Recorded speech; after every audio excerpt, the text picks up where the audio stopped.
जेके मिफ्रा को नरमी से गाड़ी में लिटा रहा था जब सरबाज सुने पीछे से ईशान के खास वफादार आदमी बाबू ने आवाज़ दी। जेके ने पीछे मुड़कर देखा। यस, बोलो क्या बात है बाबू? सर, वो अलीज़ा मैडम ने आपको इन्हें मारते देख लिया है।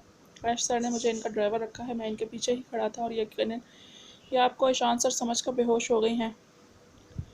वाट? जेके के सर पर बम फूटा और आज पहली मरतबा इसे अपना रुमाल जल्दी रिमूव करने पर अफसोस हुआ। वट द वो झंझलाया। पहले ही ऐश की तबीयत इतनी ख़राब है और ऊपर से ये सब ये क्या कर रही थी यहाँ? जेके बड़बड़ाता अलीज़े के पास आया, मगर बाबू ने आफियत इसी में जानी के खामोश रहा। जेके ने अलीज़े को उठाकर गाड़ी में लिटाया और पीछे मुड़कर सोनिया को इशारा किया तो वो मिफ्रा को गाड़ी में लिए वहाँ से निकलती चली गई। खुद जिब्रान अलीज़े को घर तक छोड़ने आया। रास्ते में सोहम को कॉल मिलाई जो कि दूसरी बेल पर रिसीव कर ली गई। माहिर सोहम खान जो ईशान के सरहाने परेशान सा बैठा था फ़ौरन फ़ोन कॉल रिसीव की। यार भाई, एक मसला हो गया है। जेके की झिल्लाई आवाज़ में फ़ोन से उभरी। कोई बात नहीं, इतना बड़ा मसला नहीं है, सॉर्ट आउट हो जाएगी। अलीज़े की गलतफहमी दूर। इस वक्त मुझे सिर्फ ईशान की परवाह है। सोहम ने डोक टोक अल्फाज बोले तो जेके सर्द स्याह बढ़ते फ़ोन रखा। इसे बिल्कुल हैरत नहीं हुई जानकर के सोहम को इसके बात करने से पहले सब पता था। सोहम ने एक नज़र गहरी नींद सोए ईशान को देखा।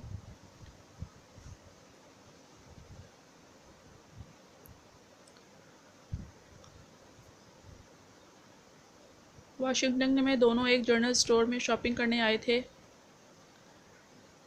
आर्यन ने इसका कब से सर खा रखा था और वो बुरे बुरे मुंह बनाता वही चीज़ें उठाए गया जो आर्यन की नज़र में फ़ायदेमंद थी। इसने आर्यन को घूरा तो आर्यन ने दांतों की नुमाइश की। मुझे पहले ही पता था ये खालिस जनाना काम द ग्रेट आर्यन पाशा इब्राहिम ही कर सकता है। इसने जलकर कहा तो आर्यन का कहका बेसाख्ता था। ओ कमान डैड, अब आप लोग तो मर्दाना काम तो करने नहीं देते तो जनाना ही करूँगा ना। वो मायने ख़ेज़ी से बोला। आगे से सामने वाले ने घूर कर देखा। इतने में स्टोर में भगदड़ मची थी। 2-3 जोकर का मास्क लगाए लुटेरे स्टोर में घुस आए थे। आजकल उन्होंने बड़ा तंग किया हो तो जो ना सिर्फ लूटमार करते थे बल्कि जो सामने आता इसे कत्ल भी कर देते थे। अब भी उन्होंने दुकानदार के सर पर गन तान रखी थी और इसे लॉक खोलने का बोल रहे थे। आर्यन और वो जो आपस में बहस कर रहे थे अब इस जाने मुतवज्जा हुए थे। पहले तो खामोशी से बर्दाश्त करते रहे, मगर जब उन्होंने मालिक को धमकाने के लिए एक सेल्समैन को गोली मार दी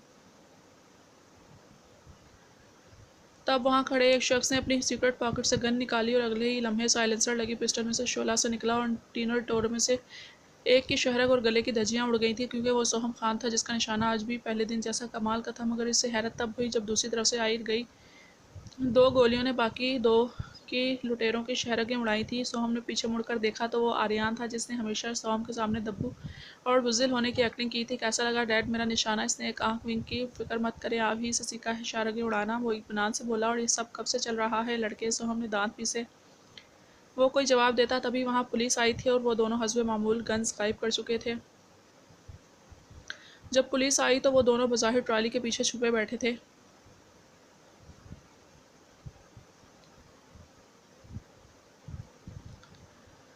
घर चलो बताता हूँ, सोहम ने फिर दांत पीसे। वो घर आए। सोहम ने लाउंज में आकर सामान रखा और पीछे मुड़कर देखा तो आर्यन साहब गायब थे। मुस्कुराए तो शुरू से जानता था मगर आर्यन के सामने अनजान बना रहा। वो सीधे अपने रूम में आया। ए रूह मेरी जान, देखो तुम्हारे लिए एक सरप्राइज़ है मेरे पास। वो जो बेड पर नीम दराज थी उठकर बैठी। सोहम ने इसका माथा चूमा। और वो क्या है? रूह ने मुस्कुरा कर पूछा। वो ये कि तुम्हारे जंगली पागल बेटे माहिर सोहम खान को भी इसकी रूह मिल गई है, बिल्कुल इसके बाप की तरह जैसे मुझे ही मिली। सोहम ने इसकी छोटी सी नाक चूमते कहा तो वो हमेशा की तरह खुद में सिमटती लाल टमाटर हो गई।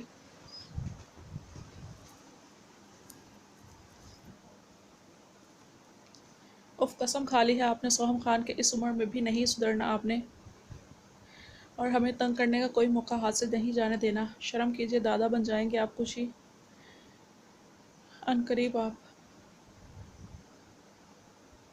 बिल्कुल तुम्हारा बेटा मुझ पर ही गया है। लगता है मुझे दादा बनने के लिए ज़्यादा इंतज़ार नहीं करना पड़ेगा। असरात तो ऐसे ही लगते हैं। वो गहरा मुस्कुराया और अपने मोबाइल से एक फ़ोटो निकाल कर रोहा को दिखाई जिसमें एक सूख लिबास में नाजुक सी लड़की को सीने से लगाए खड़ा था। गधा अपने बाप पर ही चला गया है, बेशरम कहीं का। हालांकि हम तो चाहते थे कि वो हम पर जाए, रोहा ने बज़ाहिर अफसोस से नफ़ी में सर हिलाते कहा, मगर चेहरा खुशी से तमतमा उठा था। सोहम कहकर लगाकर हंस पड़ा। इसे आप बदतमीज़ी नहीं, हमारा इश्क कहिए बेगम।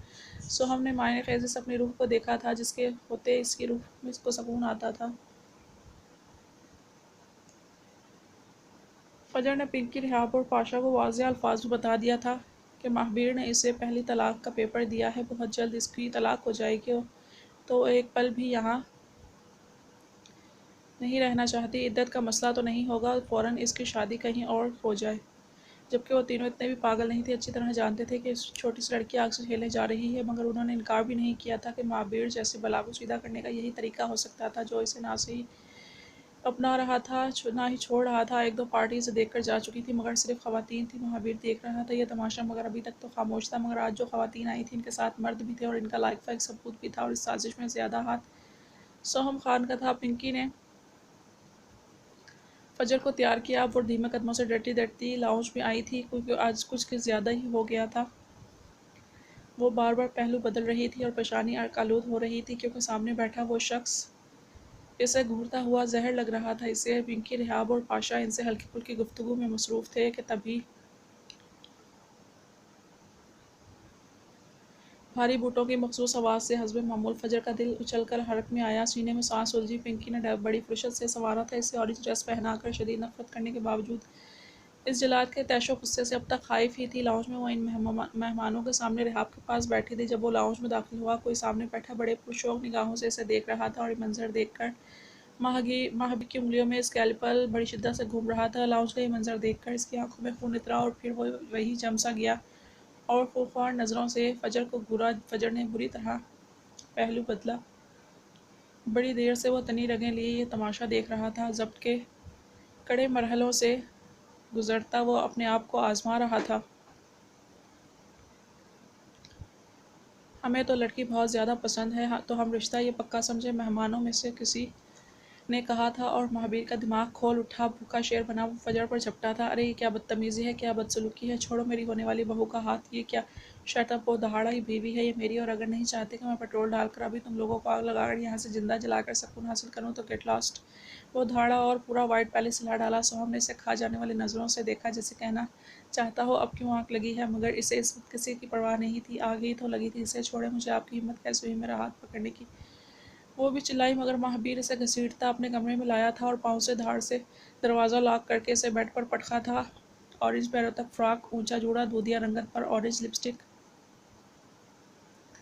महाबीर ने इसका ये सजा संवरा रूप खूंखार नगूर निगाहों से घूरा था। दिल क्या इश्क का हशर बिगाड़ दे, तुम्हारी हिम्मत कैसे हुई इन लोगों के सामने डेकोरेशन पीस बनकर बैठ। मिसेस फजर, महाबीर इस हिम्मत की तो दाद देनी पड़ेगी। वो गुर्राया और एक घुटने पर झुककर इसका मुंह अपने हाथ में दबोचा। फजर ने अपनी पूरी कुव्वत लगाकर इसका हाथ उतारने की कोशिश की थी। किस हक से लाए हैं आप मुझे यहाँ, किस हक से? ये तमाशा बहुत कम वक्त रह गया है ना इस नाम रियाद रिश्ते से छुटकारे का, तो अब क्यों ऐसा किया? वो भी गुर्राई और शायद गलती की कि इस जख्मी शेर को अपने अल्फाज से और ज़ख्मी कर रही थी। तभी वो पीछे हटा और अपनी शर्ट के बटन खोलने लगा था। ये क्या कर रहे हैं आप? अब वो सटपटाई थी और उठकर बाहर भागने को थी, तभी वो इसकी राह में हायल हुआ था। इसे पकड़कर दीवार से पिन किया। बहुत कम वक्त रह गया है ना, तो रुजू करने लगा हूँ। महाबीर ससराते लहजे में बहुत करीब आकर इसके कान में बोला, और हक की बात कर रही हो तो फिक्र मत करो डार्लिंग, आज ही सारे वक्त हक वसूल कर लूँगा। ये कहते ही इसने होठों ने गर्दन से इशारा तक का सफ़र किया और कमर को जकड़कर इसका हाथ और कंधे में पैवस्त होता दूसरा। वो बुरी तरह मछली, मगर इसकी आईनी गिरफ्त में हिल नहीं सकी थी। महाबीर ने अपने लब इसके गदास गाल पर रखे तो इसने सख्ती से आंखें बंद की थी। छोड़े मुझे, वो किस्मसाई, मगर महाबीर आज सुनने की मूड में नहीं था। तभी इसकी बोलती बंद की। फजर को लगा आज वो इसकी जान निकाल लेगा। अजियत और बेबसी के एहसास से इसके तवातुर से आंसू बहे, जो महाबीर के गिरबान में गिरे जाने के एहसास के तहत वो पीछे हटा था, और वो निढाल सी दीवार से लगी नीचे बैठती चली गई थी। अब इस कमरे से निकलने की गुस्ताखी हरगिज़ मत करना मिसेस फजर। महाबीर, नहीं तो ऐसा हशर बिगाड़ूंगा खुद को भी नहीं पहचान पाओगी, समझी? वो फंकारता अपनी शर्ट उठाकर कमरे से बाहर निकलता चला गया। जेके और सोहम ऐशान के सराहने बैठे थे, जबकि अब की बार लंबी तबीयत ही ख़राब हुई थी। अब भी वो निढाल से तकिए से साथ नींद दराज था। जेके और सोहम से अलीज़े वाली बात बताना नहीं चाहते थे, जो अब चुपके चुपके अपने टिकट्स वगैरह का बंदोबस्त करती फिर रही थी, मगर ये भी नहीं जानते थे कि शान भी बाखबर है, क्योंकि बाबू से फ़ोन पे सब बचा चुका है। जिब्रान इसे सौंप पिला रहा था। यार जल्दी जल्दी ठीक हो जाओ, अभी तो तुमसे ज़रूरी काम है और अभी बिस्तर से लगे बैठे हो, जिब्रान ने कहा। तो ईशान ने चौंक कर इसे देखा। वट कि वो क्या जल्दी है, बताओ मुझे। कि ईशान को तजस्सुस हुआ, पहले जल्दी जल्दी ठीक तो हो जाओ। जिब्रान मुस्कुराया, नहीं तुम बताओ मुझे। ईशान ज़िद हुआ, किसी को लोगों को पागल साबित करके मेंटल असाइलम भेजने का कुछ ज़्यादा ही शौक़ है, तो इसे बताना है कि पागल बनाना किसे बोलते हैं। मैं इसे इस कदर मेंटली टॉर्चर करना चाहता हूँ कि इसे ख़ुद भी यही लगने लगे कि हाँ वो पागल है। जिब्रान के सरसराते लहजे में कुछ ऐसा था कि एक मरतबा तो ऐश के साथ साथ इस ग्रीन मास्टर ने भी इसे चौंक कर देखा था, और ये करने के लिए तुम्हारा ठीक होना बहुत ज़रूरी है। राइट, तो ये बात है, मैं बिल्कुल ठीक होना चाहता हूँ क्योंकि मुझे आरुषि की फ़िक्र हो रही है। भाई मैं अच्छी तरह जानता हूँ अलीज़ा यहाँ से भागने की तैयारी में है, और इसे जो भी गलत फहमी हुई है वो भी अपनी जगह ठीक है। अगर जेके के बजाय वो मुझे ऐसे देखती तब भी इसका यही रिएक्शन होता। वो सांस लेने को रुका जबकि सोहम और जेके की सांस अटक गई थी। क्योंकि वो लड़कियां हैं तो आप लोगों को हैंडल करने में दिक्कत पेश आ रही है, तो मैं ही आपको बता देता हूँ क्या करना है। जेके, आप अलीज़ा को अपने हॉस्पिटल ले जाएं और इसे एडमिट कर दें क्योंकि इसके पास वक्त बहुत कम बचा है और वो बहुत तकलीफ़ में है। माहिर भाई, आप अरुषि को मेरे पास ले आएँ, मैं इसे संभाल लूँगा। ईशान ने इत्मीनान से कहा था। मगर ईशान, तुम्हारी तबीयत मैं ठीक हूँ। सोहम भाई, मुझे भी आरुषि चाहिए, वो मुझे ला दें आप। ओके ईशान, मेरे निकाह में कैसे शिरकत करोगे यार, जिब्रान ने झंझला कर कहा। मगर ईशान के हैरत से देखने पर दांतों तले लब दबाया। ये मैंने जेके के मुंह से ही सुना है ना माहिर भाई, ज़रा चुटकी काटना मुझे। शट अप ऐश और बताओ, शामिल होना है कि नहीं। खजरान, जिब्रान खज्जल सा हुआ, क्यों तुमने मेरे निकाह में शिरकत की थी जो मैं तुम्हारे निकाह में आकर भंगड़े डालूँ। वो चमक कर बोला था।